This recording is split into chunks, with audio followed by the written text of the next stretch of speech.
एक शब्द कहा था कि हिंदुस्तान सनातन धर्म और गुरु शिष्य का रिश्ता कभी खत्म नहीं हुआ है, लेकिन कुछ चंद पैसों को लेकर कह लीजिए, कुछ चंद डिजिटल युग को लेकर कह लीजिए, लोग राह से भटक जाते हैं। आप एक किताब बयां कर रहा है कि आज भी चाहती हैं कि गुरु और जब तक शिष्य वाला रिश्ता कायम नहीं रहेगा तब तक शिष्य कभी सक्सेस नहीं हो पाएगा। क्या मैम? तो ये भी एक अलग है कि इस डिजिटल युग में भी अपने उस संस्कृति को बचा के चल रही है मैडम, ये भी एक सलाम योग्य है। पहले तो जिंदगी ने रुलाया, फिर जिंदगी के बाद इन्होंने स्ट्रगल करने के बाद खुद जिंदगी देने लगी, ये भी एक सलाम योग्य है। एक किताब भी बयां कर रहा है कि अब तक ये डिजिटल प्लेटफॉर्म पे नहीं है, इसका रीजन क्या है?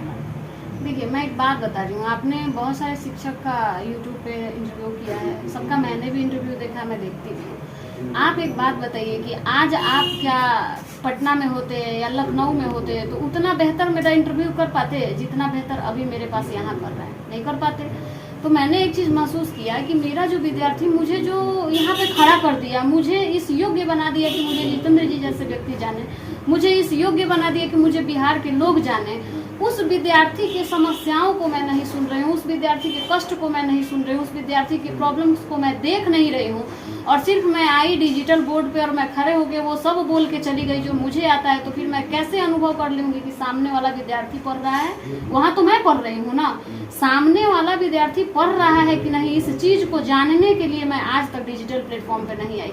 अगर मैं चाहती तो मैं बहुत अच्छा मैथमेटिक्स पढ़ाती हूँ, डिजिटल बोर्ड लगवा के PDF बुक का डाउनलोड करके बोर्ड पे मैं पढ़ा देती, लेकिन इस चीज़ को मेरे कितने विद्यार्थी समझ पा रहे हैं, इसका अनुभव मुझे कैसे होता?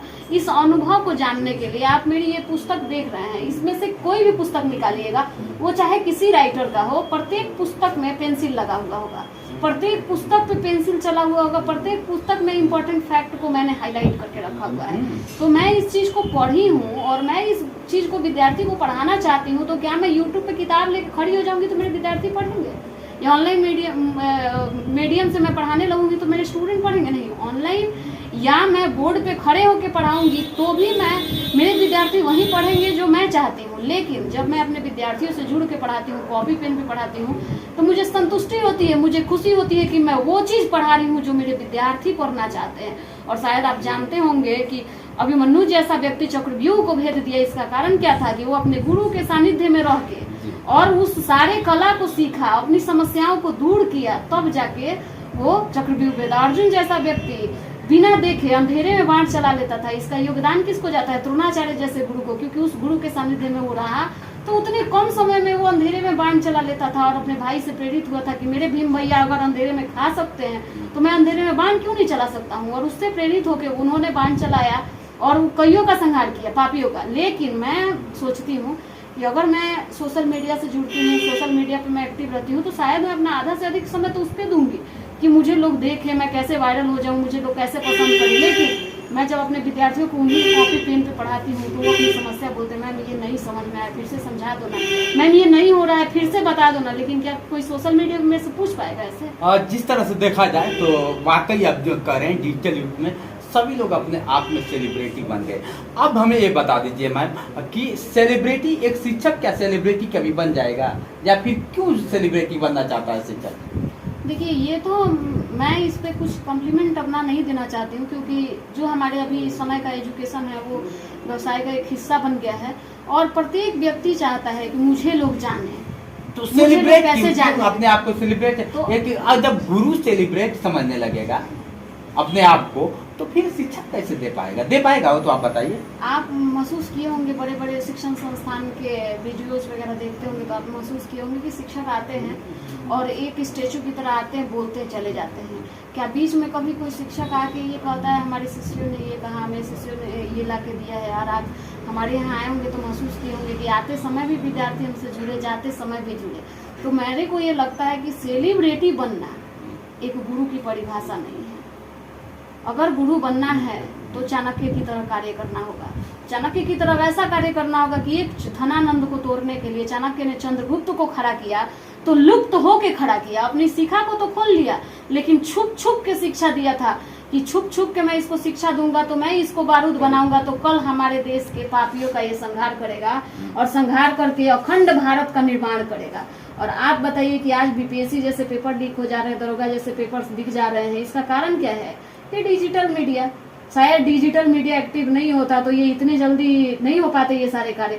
तो मेरे को लगता है कि अगर गुरु जिस दिन छात्रों से जुड़ने लगे और डायरेक्ट आके उनसे मिलने लगे, बात करने लगे, तो ये तो होगा कि थोड़ा इनकम कम होगा, ये तो होगा कि थोड़े कम विद्यार्थी को पढ़ा पाएंगे वो, लेकिन योग्यता फिर आ जाएगी एजुकेशन में, क्वालिटी आ जाएगी एजुकेशन में। मैं भी चाहती तो मैं भी सेलिब्रिटी बन जाती, सब लोग मुझे भी बोलता है कि मैम पढ़ाइए, लेकिन मेरे को जहाँ तक लगता है कि अगर विद्यार्थियों को योग्य बनाना है तो बस मैं 10 लोगों को योग्य बना लूँ तो मेरी सफलता अपने आप दिख जाएगी। मान लीजिए करोड़ों योग्य बनाने का जिम्मेदारी तो मैं अकेले नहीं ले सकती हूँ, बहुत शिक्षक हैं यहाँ पे, तो कम से कम मैं 10 को तो योग्य बनाने का क्षमता रखूँ। और 10 को योग्य बनाने का क्षमता मैं कैसे रखूंगी जब तक उस 10 से जुड़ूंगी नहीं। मैं आपको कैसे बता सकती हूँ कि मैंने इस बुक में ये चीज पढ़ा है, मैंने जो पढ़ा मुझे क्या इम्पोर्टेंट लगा, जब तक आप मेरे पास आके देखिएगा नहीं ये कैसे होगा।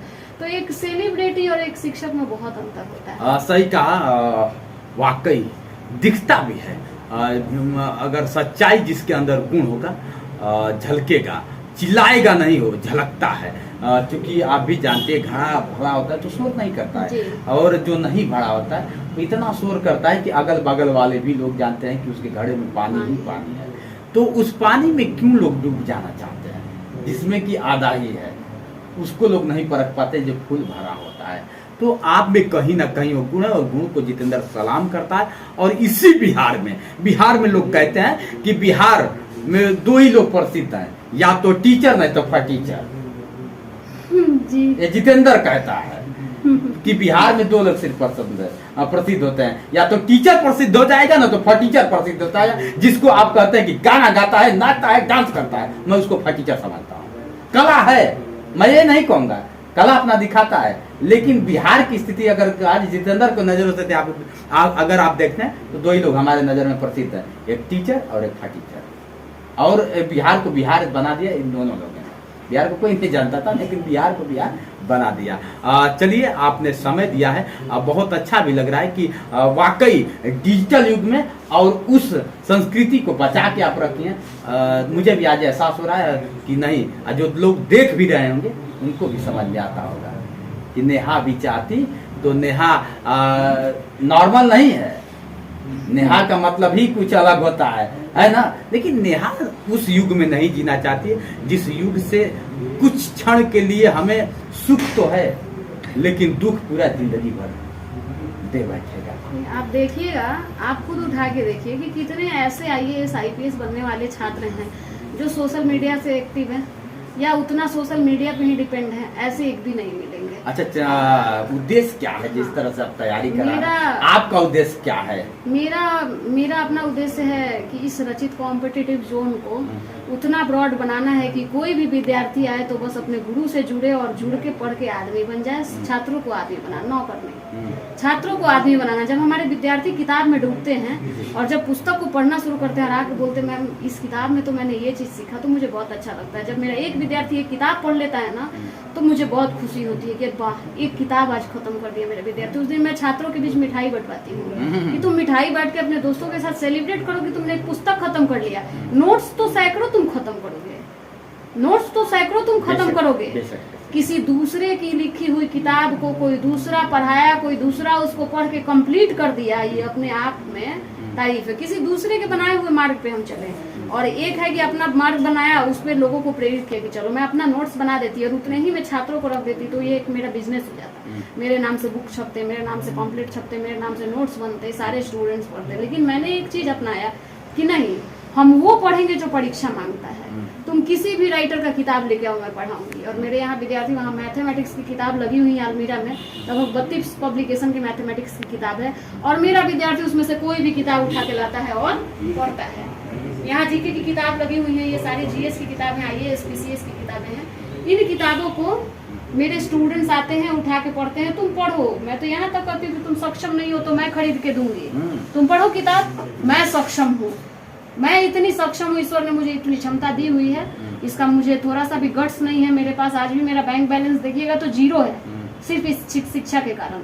अगर मैं भी चाहती तो यूट्यूब पे आके बहुत फेमस हो जाती, करोड़ों कमाती, लेकिन नहीं, मैं अपने इनकम अच्छा, का यूट्यूब में अगर देखा जाए, अगर आपको आना पड़े तो क्या आप आएंगे या फिर? नहीं, मुझे आना पड़े तो मैं आऊंगी, लेकिन उस समय भी मेरा वेश दूसरा होगा, अच्छा। उस समय भी मेरा रास्ता दूसरा होगा, उसके लिए भी मैं दूसरा रास्ता अपनाऊंगी, उस तथ्यात्मक रास्ता अपनाऊंगी मैं, कि मैं आऊं तो लोग उस समय भी कहे कि मैं नेहा मैम के सानिध्य में ही पढ़ रहा हूँ, उसको एहसास ना हो कि नेहा मैम से मैं जुड़ा नहीं हूँ। देख लीजिए कितनी बड़ी बात है कि डिजिटल युग में भी अपना जो क्या है कि दायित्व के निर्वहन कर रही हैं, और इसी तरह निर्वहन करें जो सतयुग में कभी गुरु और शिष्य निर्वहन करता था, सामने बैठ के कुछ उसके सानिध्य में बैठ के अपना शिक्षा को ग्रहण करता था, और उस शिक्षा का सामने दिखाई देता था, रूप भी दिखाई देता था कि किसी का ये शिष्य है, समझ में भी आता था। तो मैम वाकई उस चीज़ को बचा के रखिए। मैम जिस तरह से चल रही हैं आपको भी समझना होगा, जिस तरह से लड़कियों को अगर देखा जाए तो लड़कियों को लोग गलत नज़रों से देखा करते हैं, लेकिन उसी लड़कियों में नेहा जी भी हैं। नेहा जी ने उसको मात दिया, तमाचा दिया समाज में कि नहीं, हर एक लड़की वो नहीं होती जो हमारे नज़रों को समझ पाते हैं। हर एक लड़का चाहिए, हर एक इंसान लड़कियों को वही नज़र से देखता है, और हभी इंसान उस लड़की को, लेकिन आपने उस नज़र को ही बदल दिया। कारण है, जैसे मैं आपको बता रही हूँ कि महिला एक ही प्रजाति का नाम है महिला। एक लड़की किसी की माँ होती है, किसी की बहन होती है, किसी की पत्नी होती है, किसी की बेटी होती है। सबसे संबंध अलग अलग होता है। अलग अलग होने का कारण भी है, एक व्यक्ति जो संबंध अपनी पत्नी से रखा है वही बेटी से नहीं रख सकता है, नहीं रख सकता है। और इसी चारों संबंध को, इसी चारों जो जुड़ाव है, चारों लगाव है, इसी चारों लगाव को अगर महिलाएं समझ लेंगी तो शायद हमारे समाज में जो कुरीतियां हैं वो नहीं रहेंगी। क्योंकि मैं मद्भागवत गीता का अध्ययन किया है मैंने, तो भगवान श्री कृष्ण ने गीता में कहा है कि जो मेरा ये आँख है ना वो देखने के लिए मजबूर है, जो मेरा नाक है प्रकृति में जो सुगंध है उसको भी सूंघेगा, जो दुर्गंध है उसको भी सूंघेगा। मेरा जीवा है, अगर मैं खट्टा खाता हूँ तो उसका भी स्वाद आएगा, और मैं मीठा खाता हूँ तो उसका भी स्वाद आएगा। अब ओपिनियन बनता है इस सोसाइटी का। मान लीजिए कि मैं ही हूँ, अगर मैं बहुत ही बोल्डनेस की तरह रहूँ, भड़काऊ रहूँ, तो मुझे कोई भी आएगा तो उसी नज़र से देखेगा। और मैं बहुत सभ्य रहूँ तो लोग, जो बेकार व्यक्ति भी आएगा मुझे सभ्यता की नज़र से देखेगा, एक सभ्य नारी की तरह से देखेगा। और क्यों ऐसा कारण है, मैं आज 25 साल पूरी कर चुकी हूँ, फरवरी में 26 में मेरी एंट्री है। इस आयु में मेरे को कोई इतनी बदतमीजी से नहीं देखा। जो आता है वो बहुत सम्मान के साथ मेरे से मिलता है, और मुझे खुशी होती है कि मैं जानती हूँ मैंने बहुत ज़्यादा कुछ नहीं किया है, बस अपनी संस्कृति को बचाया है। आज मैं अभद्र तरीके से नहीं रहती हूँ, अभद्र वस्त्र नहीं पहनती हूँ, जिसका कारण है कि मेरे छात्र मेरे से सीनियर हैं, लेकिन शायद उनकी नज़र में मेरी इज्जत उनसे दुगनी आयु वाले टीचर से भी ज़्यादा है। आज मेरे छात्रों का जब मैं डीपी देखती हूँ तो मुझे रोना आ जाता है कि जिस दिन ये सक्सेस करेगा ना, उस दिन शायद सबसे ज़्यादा खुशी मुझे ही होगी और सबसे ज़्यादा मैं ही रोऊंगी। मेरे छात्रों के डीपी पे मेरा पैर छूते हुए फोटो वो लोग डीपी में लगा के रखते हैं। मैं मना करती हूँ, बोलती हूँ कि ऐसा डीपी नहीं लगाया करो, लेकिन वो लोग मानते नहीं हैं, कहते कि नहीं मैम, जो आपने हम लोगों को दे दिया है शायद ही कोई देगा।